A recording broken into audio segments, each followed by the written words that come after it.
महिला सम्मान की बात आती है तब राजनीतिक दल एक दूसरे पर कीचड़ उछालने लगते हैं, लेकिन अपने गिरवा में झांककर कोई नहीं देखता है। देवरिया में कांग्रेस में मचे घमासान पर हम सबसे पहले आपको एक रिपोर्ट दिखाएंगे। हाथरस पर आंसू बहाए, देवरिया पर मौन साधा, कांग्रेस का दोहरा रवैया, देवरिया में कांग्रेस नेता से मारपीट।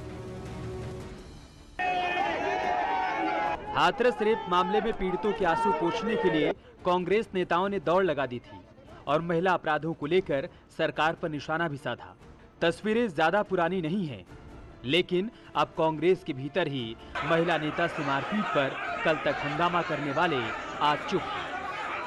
देवरिया में कांग्रेस की महिला कार्यकर्ता ने कांग्रेस प्रत्याशी मुकुंद मणि त्रिपाठी को रेप का आरोपी बताते हुए उनसे टिकट वापस लेने की मांग की। बस फिर क्या था, कांग्रेस दफ्तर में हंगामा हो गया और देखते ही देखते मुकुंद मणि के समर्थक महिला के साथ मारपीट पर उतर आए और पार्टी के राष्ट्रीय सचिव सचिन नायक मूक दर्शक बने रहे। मैं कार्यालय गई और सचिन नायक जी के सामने अपनी बात रखने लगी कि आप लोग जो है एक रेपिस्ट मुकुंद भास्कर को टिकट दे करके बहुत बड़ी गलती कर रहे हैं और आप इसको वापस कराइए और किसी साफ सुथरे छवि वाले को आप जो है कि टिकट दीजिए।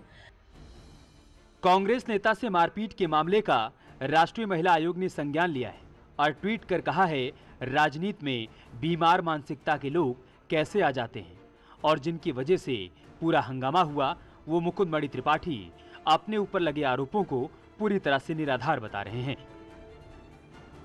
चाहे वो जिला न्यायालय, माननीय जिला न्यायालय हो, चाहे वो उच्च न्यायालय हो, किसी भी न्यायालय में अगर मुझे दोषी पाया गया हो या मेरे खिलाफ कोई सजा हो तो कोई बात करे तो अच्छा लगेगा।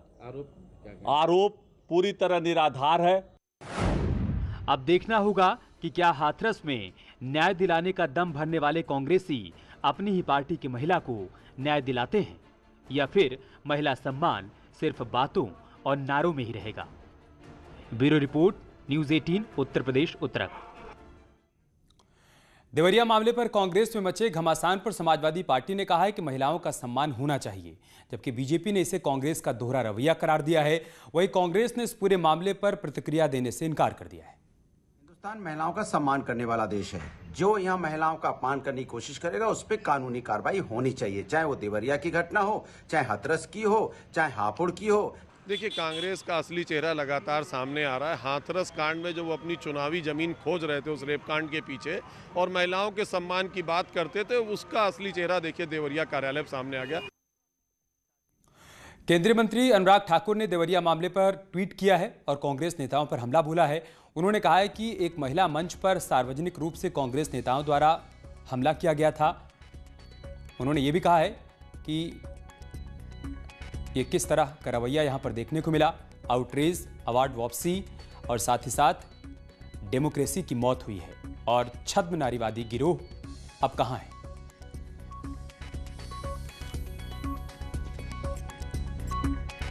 इसके अलावा केंद्रीय मंत्री किरण रिजिजू ने भी ट्वीट किया है। अपने ट्वीट में उन्होंने क्या लिखा है वो भी हम आपको बताते हैं। देवरिया घटना का वीडियो उन्होंने ट्वीट किया और सीधे तौर पर कांग्रेस पार्टी को निशाने पर लिया।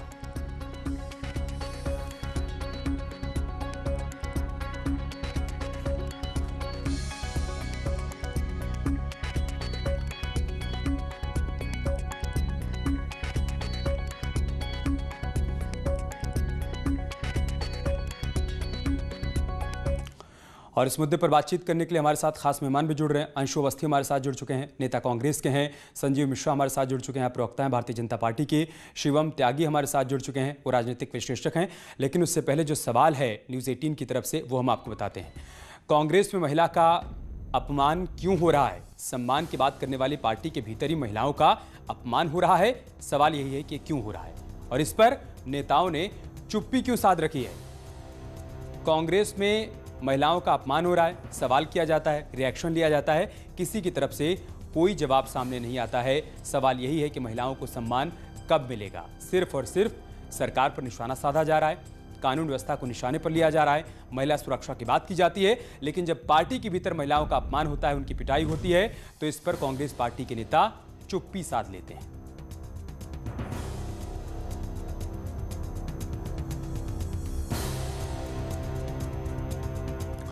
और कांग्रेस से अंशु अवस्थी थोड़ी देर में हमारे साथ जुड़ेंगे, लेकिन फिलहाल हम चलते हैं शिवम त्यागी के पास। शिवम, कांग्रेस पार्टी ने हाथरस मुद्दे को लेकर खूब हंगामा किया। सड़क से लेकर संसद तक कांग्रेस पार्टी की तरफ से विरोध के सुर सुनाई पड़े। प्रियंका गांधी पीड़ित परिवार से मुलाकात करने के लिए पहुंची और उन्होंने कहा कि उत्तर प्रदेश में बेटियां सुरक्षित नहीं हैं, जंगल राज है। यहां पार्टी के भीतर ही मारपीट हो रही है महिला कार्यकर्ता के साथ।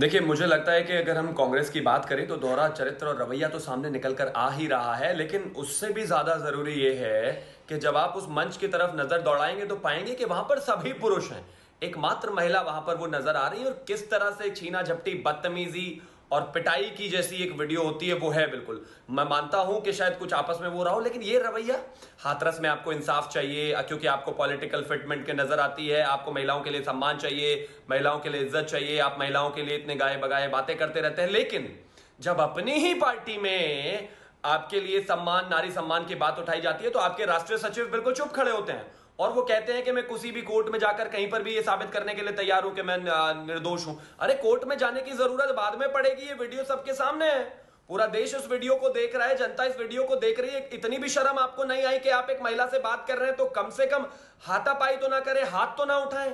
ये दोहरा चरित्र है। मुझे लगता है कि मतलब इनको बहुत ही सेलेक्टिवली शायद जो है महिलाओं का सम्मान की याद आती है। अगर इनको लगता है हाथरस में इनकी राजनीति चमक सकती है, इनकी राजनीतिक पैठ बन सकती है, उत्तर प्रदेश में पैर पसारे जा सकते हैं, तो महिला सम्मान के लिए जो है बहन और भाई दोनों आ जाते हैं और फुल हंगामा करते हैं। लेकिन जब अपनी ही पार्टी की बात होती है तो कोई एक ट्वीट नहीं है, अरे और भी कुछ नहीं, कम से कम अपने राष्ट्रीय सचिव या फिर जितने भी आपके कार्यकर्ता या पदाधिकारी वहां पर थे उनको एक मतलब कम से कम एक डांट तो दी जा सकती थी, उनको कहा तो जा सकता था कि पार्टी नारी सम्मान के लिए हाथरस में लड़ रही है और उधर देवरिया में आप इस तरह का हाल कर रहे हो। मुझे लगता है ये चरित्र जो है, चाल चरित्र, चेहरा एक्सपोज करती है कांग्रेस पार्टी का।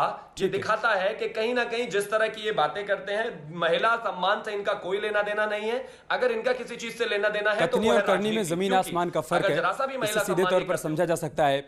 संजीव जी, जिस बात का जिक्र शिवम कर रहे हैं, हम भी चाहते थे कि कांग्रेस पार्टी का रिएक्शन इस पर आए। हमने उनके नेताओं प्रवक्ताओं से संपर्क भी किया, लेकिन कोई कुछ बोलने को तैयार नहीं है। अभी भी हमने कांग्रेस पार्टी के नेता को बुला रखा था कि अपनी बात रखें, लेकिन फिलहाल हमारे साथ अभी तक वो जुड़ नहीं पाए हैं। सवाल यही कि चुप्पी क्यों? देखिए अमित जी, एक चीज साफ है, जब राजस्थान में जिस तरीके से बड़े पैमाने पर बलात्कार हो रहे हैं तो वहां पर कांग्रेस के बड़े नेता चुप्पी साधे हैं। यहाँ अगर कांग्रेस के कार्यालय में जिस तरीके से महिला की पिटाई का मैं वीडियो देख रहा हूं, तो ये कांग्रेस के कार्यकर्ता और कांग्रेस के कार्यकर्ता तो है ही नहीं, कांग्रेस के पास जनता ही नहीं है, लेकिन जो पदाधिकारी चुने बनाए गए वो किस तरीके से महिला को पीट रहे हैं, ये अप्रत्याशित है। और इस पे देश से लेकर के जो उनके राहुल गांधी और प्रियंका वोड्रा हैं, उनसे लेकर के या अंशु अवस्थी कोई नहीं बोलने के लिए तैयार होगा। वो इसीलिए सच्चाई यही है कि कांग्रेस का दोहरा चरित्र सामने आया है। और जिस तरीके से ये राजनीतिक एक तरीके से मैं तो कहूंगा कि जिस तरीके से नुमाइश होती है, वो वाला काम इन्होंने हाथरस किया। दो बार जाकर के क्या संदेश देना चाहते थे। और जब हम लोग कहते थे कि भाई राजस्थान में जिस तरीके से 24 घंटे में 16 और 17 बलात्कार हो रहे हैं, उस पर भी कुछ बोलिए, लेकिन उस पर कोई मतलब नहीं था। तो कांग्रेस की चाल चरित्र और चेहरा उजागर हुआ है और मुझे लगता है कि जनता ऐसे दलों को कभी माफ नहीं करेगी। और जिस तरीके से एक बात और कहूंगा अमित जी, बड़ी महत्वपूर्ण बात है कि जैसे उत्तर प्रदेश के लोग अगर महाराष्ट्र में जाते हैं या बिहार के लोग महाराष्ट्र में जाते हैं, वहां उनको दोहरे तरीके से देखा जाता है, तो अपमानित किया जाता है। आज एक महाराष्ट्र का व्यक्ति आकर के, पदाधिकारी कांग्रेस का आकर के उत्तर प्रदेश में अगर महिला के साथ इस तरीके का करेगा, मैं तो कहता हूं कि उस महिला को FIR लिखानी चाहिए और उत्तर प्रदेश में योगी जी की सरकार निर्णय लेगी इस विषय। और कांग्रेस पार्टी ने जो चुप्पी साध रखी है, इसी चुप्पी की वजह से एक्सपोज भी हो रहे हैं ना शिवम, इसी चुप्पी की वजह से एक्सपोज हो रहे हैं कि आखिर कोई रिएक्शन देने को तैयार क्यों नहीं है। सुबह हमने कांग्रेस पार्टी के एक प्रवक्ता से फोन लिया, उन्होंने कहा कि वो महिला आरोप लगा रही थी उनके ऊपर कि वो रेप के आरोपी हैं। वो आरोप ही तो है, साबित थोड़ी ना हुआ है, ऐसे में महिला आरोप कैसे लगा सकती है? ये तो दूसरी बात हो गई ना। सवाल तो ये है कि महिला जो आरोप लगा रही है वो सही है या गलत है। इसका मतलब ये थोड़ी ना कि महिला की पिटाई कर दी जाए। उसकी बात तो सुनी जाएगी ना भाई, उसको मंच तो दिया जाएगा ना अपनी बात रखने के लिए। शुक्ला जी ये सिर्फ पिटाई लड़ाई नहीं है, ये मॉब लिंचिंग है। आप देखिए ना चारों तरफ, एक महिला 40-50 पुरुषों के बीच में अकेली है, चारों तरफ से कोई उधर से हाथ चला रहा है, कोई इधर से हाथ चला रहा है, कोई इधर से खींच रहा है, कोई इधर से खींच रहा है। यह है मॉब लिंचिंग। आप एक चीज बताइए, अगर यही सिचुएशन कहीं और हुई होती तो इस देश के जितने भी नारी संगठन और जेंडर इक्वालिटी के गाए बगाए बात करने वाले लोग हैं वो सड़कों पे होते हैं। एक पार्टी ऑफिस के अंदर बैठकर वहां पर जो गुंडे हैं वो एक महिला को घेर कर इस तरह से बदतमीजी कर रहे हैं, क्या ये लॉजिकल है? क्या इस पर जवाबदेही नहीं है? और उससे भी बड़ी बात, जैसा कि आपने कहा, उसने आरोप लगाए, कुछ भी लगाए, लेकिन उसके बाद कोई भी उसकी बात ये जस्टिफाई नहीं करती कि आप इस तरह से हमला कर देंगे।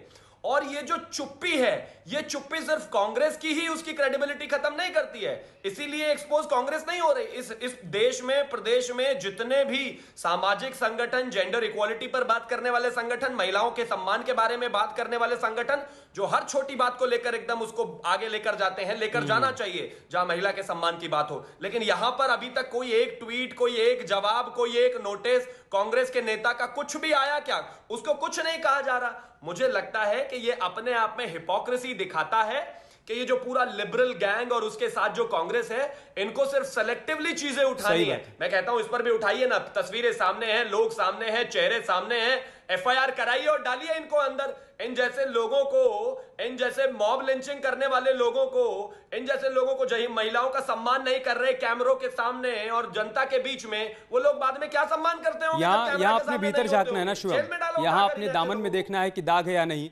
और हाथरस में तो वोट की राजनीति करनी थी, शायद इस वजह से सबका रिएक्शन भी सामने आया था और हमें वो पैदल मार्च भी दिखाई पड़ा था। बहुत शुक्रिया आप दोनों का हमारे साथ जुड़ने के लिए, अपनी बात रखने के लिए। यहाँ पर हम एक छोटा सा ब्रेक लेंगे, बहुत जल्द लौटेंगे कुछ और खबरों के साथ।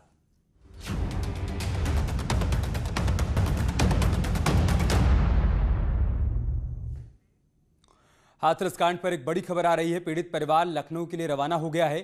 थोड़ी देर में पीड़ित परिवार रवाना होने वाला है।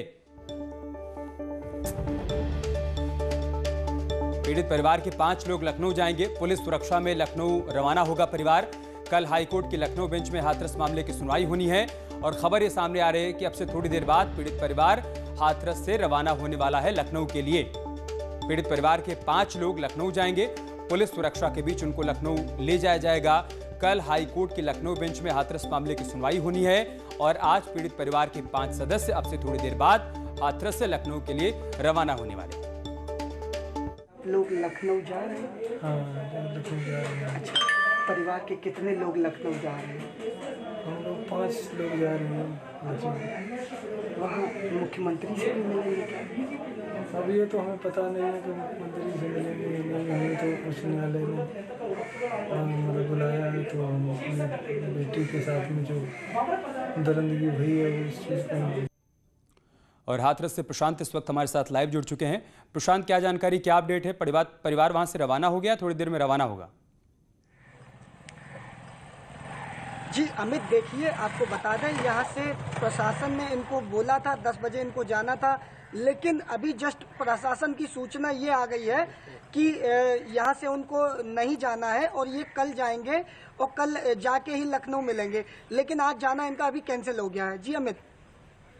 ठीक है, शुक्रिया आपका हमारे साथ जुड़ने के लिए और जानकारी हम तक पहुंचाने के लिए। तो प्रशांत अपडेट दे रहे हैं कि फिलहाल पीड़ित परिवार आज लखनऊ नहीं जा रहा है, अब वो कल ही लखनऊ जाएगा और कल ही इलाहाबाद हाईकोर्ट में इस पूरे मामले की सुनवाई भी होनी है। यूपी में अपराधियों पर कहर लगातार जारी है। महिलाओं के अपराधियों को सजा दिलाने में यूपी नंबर 1 आया है।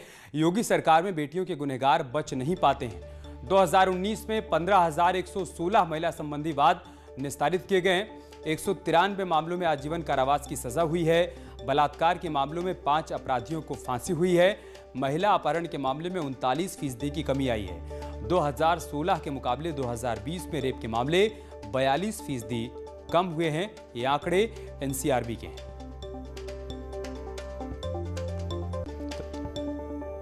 महिला अपराधियों को सजा देने के मामले में को लेकर विपक्ष भले ही चाहे जितने हमले कर ले, लेकिन एनसीआरबी के आंकड़े बताते हैं कि वर्ष 2016 से लेकर 2020 तक उत्तर प्रदेश में महिलाओं से बलात्कार के मामले में 42% कमी आई है, तो वहीं अपहरण के मामले में 39% कमी आई है।